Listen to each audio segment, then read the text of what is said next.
عورت کا اونچا لہجہ کبھی مرد کو پسند نہیں آتا۔ یہ تو عورت ہے جو مرد کے اونچے لہجے کو اس کی مردانگی سمجھ کر برداشت کر لیتی ہے۔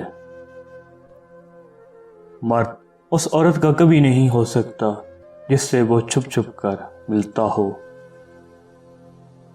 عورت کا خمیر ایسی مٹی سے اٹھا ہے کہ وہ باہر کی فضا میں جتنی اونچی اڑان بھر لے، اس کی روح کو سکون گھر کی چار دیواری میں ہی ملتا ہے۔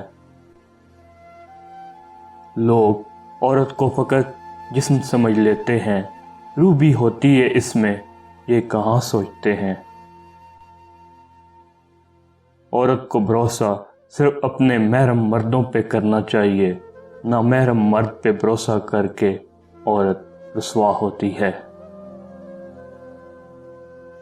عورت اور مرد کے درمیان اس وقت تک مفاہمت کا کوئی راستہ پیدا نہیں ہو سکتا جب تک وہ میاں بیوی نہ بن جائیں۔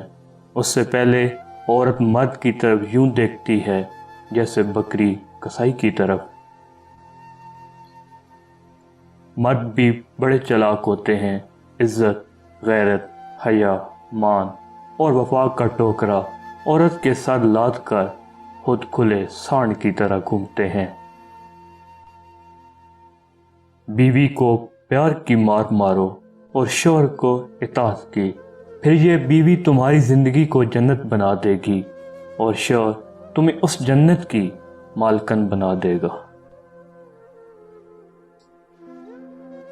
مرد ضد پر آ جائے تو عورت کی زندگی برباد کر سکتا ہے، مگر عورت ضد پر آ جائے تو نسلوں کی نسلیں تباہ کر سکتی ہے۔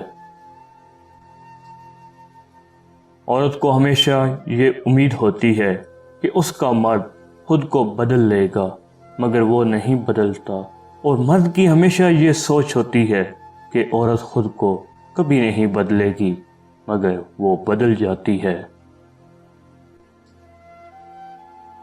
لڑکی جب قبول ہے کہتی ہے، تب دراصل وہ اپنا بچپن، اپنا گھر اور کچھ خوابوں کو خدا حافظ کہہ رہی ہوتی ہے۔ بیوی دنیا کی وہ سستی ترین مزدور ہے جس کی ساری عمر اس غلط فہمی میں گزر جاتی ہے کہ وہ گھر کی مالکن ہے۔ نایاب ہوتے ہیں وہ مرد جن کے کردار کی خوشبو پا کر عورت خود محبت کا اظہار کرتی ہے۔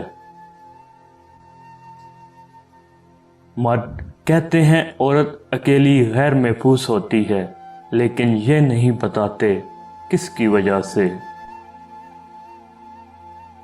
عورت کا تو دنیا میں پہلا روپ ہی رحمت ہے، بیٹی بن کر سب خاندان کے دلوں پر راج کرتی ہے، بہن بن کر بھائی کی سچی اور مخلص دوست اور ماں کا بازو بن جاتی ہے۔